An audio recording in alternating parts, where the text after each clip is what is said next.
Ladies and gentlemen, let's for a Gamasutra video. Let us discuss the whole YouTube gaming situation, shall we? Because apparently YouTube is killing the traditional gaming press. At least that's according to an article being run right now on Gamasutra. I'll link it in the video description below. And it's a fairly provocative piece, but it isn't without merit. There are several developers and large YouTubers who have provided some information to this article, and it's rather fascinating because they're actually stating that being covered by YouTube, quite simply put, is providing them more cash, bigger notoriety than the traditional media. So in other words, the traditional printed media or the websites that you may frequent, YouTube's doing better. And this, of course, YouTube is also referring to streaming and all the other gubbins that you'd expect. Speaking of gubbins, you might have also been aware of a YouTuber by the name of PewDiePie. Now, the name of PewDiePie does elicit various reactions from different people. But recently, he was very honest and said, you know what, I'm making $4 million US yearly from basically my content, which is, quite frankly, a lot of cash to anyone. It's not pocket change. Even if you're extremely wealthy, 4 million isn't a small number. And many are associating his earlier comments, these comments, with recent arguments, let's go with, from Phil Fish, who basically said that YouTubers, streamers, and even to a degree the people who are watching it are basically pirating content, which actually flies in the face of what a lot of other studios are stating, but we'll go into that as we're going through the thing. So I figured the best thing to do would be to start out with some comments. For sure, the biggest YouTubers have had a much bigger impact on our traffic and sales compared to the biggest sites we've been covered on. This is from Aaron Sanfilippo, and he is the developer behind Race to the Sun. He continues by saying, when Dan Nerdcubed played Race to the Sun and linked our Greenlight page, it was a bigger impact than all the other website coverage we'd had up until that point, combined. He added, I'm also pretty sure that Total Biscuit's coverage of our Steam launch day also increased our sales for the first week a lot, which probably helped to keep us on the Steam front page for longer. If we're smart, we'll try and arrange this type of event intentionally next time. And this is also echoed for a couple of other developers. I'm certainly not going to read the entire set of their coverage because there's a lot of stuff here, and I'll link it as I said. But another developer, the ones behind Skulls of the Shogun, the studio is known as 17-Bit, said, and I quote, "While it's difficult to present concrete figures on a difference between traditional press and YouTube coverage, it's hard to deny the impact. Most indie game success stories for the PC in the last couple of years have been predominantly YouTube coverage. With Skulls, we definitely sought people out and sent them hundreds of review codes, but it's a lot more time consuming because of regular press, because YouTubers simply don't have consistent contact information, which is definitely one of the issues that we're trying to avoid on RGT. That's one of the reasons that we always put our contact information, for example our Facebook, our Twitter, and so on, in easy locations, because we don't want developers to be, trying to find it. Continuing on from this little parting, we'll also go to a different one. So 10 Second Ninja, I also said something else. As far as I've seen, we haven't had a significant spike from written press, but we've had spikes from YouTube, specifically being covered by Total Biscuit, gave us sales spikes that roughly mirrored the game being on sale for a week. Getting covered by Nerdcubed brought in a bump of about half of that, despite his video having roughly 100k more views. Now, it is important to remember that that's not to say, we just need to forget the traditional press, right? Because going back to what Sanfilippo actually said, and continuing with it, getting coverage on, say, Polygon or RPS is a lot easier than getting someone like Total Biscuit or Northern Lion to take a couple of hours to play your game. And obviously these guys read a lot about the titles on the sites, and so it's a mistake to neglect either avenue. It's actually really interesting because this is something that's been mirrored a couple of times in other articles as well. Quite simply put, a lot of the time, YouTubers and streamers, well, they just use the website to think, oh, that looks cool, that'll definitely be something I cover, and there you have it. And this was definitely something that we even do here, I mean RGT, because simply put, sometimes it's just easier rather than going through dozens of different press releases, because we get them. We honestly do. We're signed up to multiple different press outlets, and they will send us, you know, basically beta keys if necessary, or trailers, links to trailers from, say, Bethesda or whatever. We'll get those, and it's really hard to filter through all of that stuff. And we're nowhere near as big as someone like Total Biscuit. Now, that's not to say there's not darker sides to this.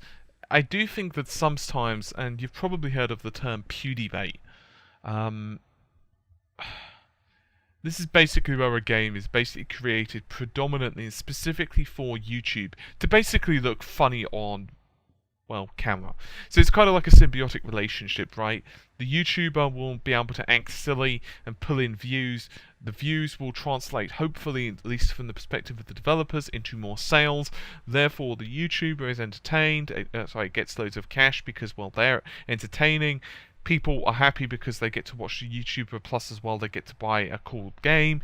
And then, well, the studio makes money regardless. At least that's kind of the theory. Unfortunately, that's not always the case, because sometimes some of these games are just, well, not that great. And they're created pretty much for the cheapest laughs possible, which isn't necessarily the best way to go about things. There is a lot of controversy on things such as Let's Plays on the channel. One of the reasons behind this, of course, is copyright. On the different avenues of that, if we were to look at and examine something like GTA 5, it has a lot of copyrighted music from big artists. And this isn't anything new. If a game you're covering has music from, say, Eminem, if it has music from, say, Metallica, and so on and so on and so on, it can be a problem. Your video could definitely get flagged very, very, very easily.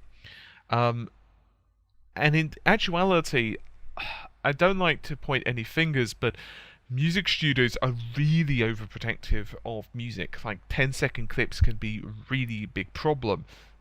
And funnily enough, Angry Joe, back when the whole copyright fiasco started to strike and everyone was like, oh my god, Angry Joe was getting hit with copyright strikes copyright notices left, right and center because of like 5-second audio clips he would have. Which were often used for like comedic effects, but hey, they just didn't give a crap in most cases, and he really had to fight to basically prove fair use. And then there's Phil Fish, who's basically stated that YouTubers, whether it's for review, whether it's for critique, whether it's for a let's play, whether it's for streaming, whether it's for a preview, whether it's for just showing how to get past a boss on a game because you're stuck and it's an absolute pain and it took you 15 hours of struggling and finally you figured out how the hell to get past it and you want to share it because you know other people are going to get stuck on that exact same bit. He believes it's, well, piracy. Simple as. And his comments now have been deleted. In fact, his whole Twitter account was deleted by himself because he got into a lot of trouble. People were pretty pissed at his comments. Well, if you think about it, he's not just insulting the YouTubers such as myself who are creating reviews and content. He's actually insulting you as well, because effectively he's saying that you are watching pirated content. Well, one of the reasons that I personally don't do a lot of Let's Plays on the channel, at least that quickly. If you notice, like, we'll put up one part every day, one part every couple of days, and it will be that speed. So you'll get like a decent chunk of gameplay. We're not like one of these channels that put up like a 10-minute part or any of that nonsense. But we'll put up a decent amount every couple of days or so, and that'll be it. And the reason behind this is because I don't think it's cool. Well, personally, I don't want to just be putting up like a single player game all up at once on YouTube, because I don't necessarily think that that's the best way for anyone to enjoy it. At the same time, I'm happy. I also believe, however, that for most people, if you've got commentary over it, one of the reasons you're watching it most likely is to just kind of chill out. I personally used to watch Let's Plays a little bit myself, and it was like, I don't really get to do it now simply because I just don't have the time. But often I'd actually watch the same game being played by a couple of YouTubers. I knew exactly what was going on, but I didn't care. I was actually just watching it for their reactions. And this was particularly true of games like Amnesia. AAA studios do seem a little bit slower on the uptake. There's, well, no surprise there. Certain studios in particular, like Warner Brothers and Japanese studios in definitely particular, are a bit dodgy. Which is, in my mind, absolutely ridiculous because it's pretty much free advertising, and there are certain developers and publishers who are a bit cooler. Amazingly enough, Electronic Arts are actually really good. At least for us, we contacted them, asked them, bits and pieces, and they were really cool with it. Basically, pretty much it was fine. And Ubisoft and a couple of others as well. So it really depends. Like, definitely some companies are more forward-thinking than others. Let's just leave it like that.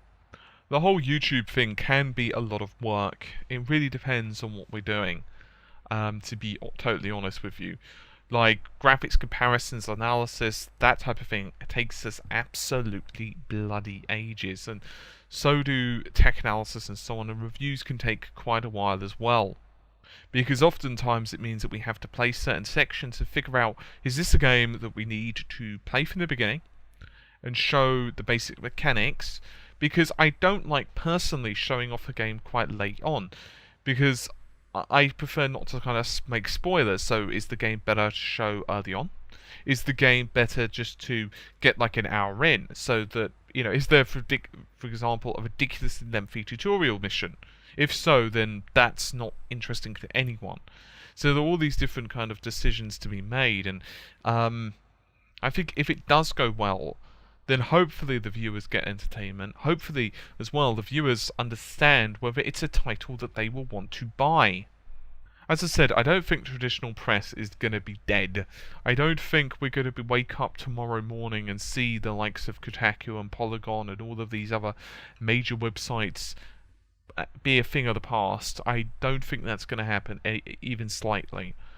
But at the same time, YouTube isn't, and by YouTube I'm not saying just YouTube. It's going to be the likes of Twitch, it's going to be the likes of Ustream, it's going to be different services entirely. But it's going to be around for some time to come. And personally speaking, I think the quicker that these studios embrace it, the faster and the more salvaged all of our relationships are going to be. Anyway, guys, it's a bit of a different video to what I'd normally cover, but I figured it would be an interesting little tale nevertheless. Hopefully you've enjoyed it. I'll see you soon. Take care. Bye for now.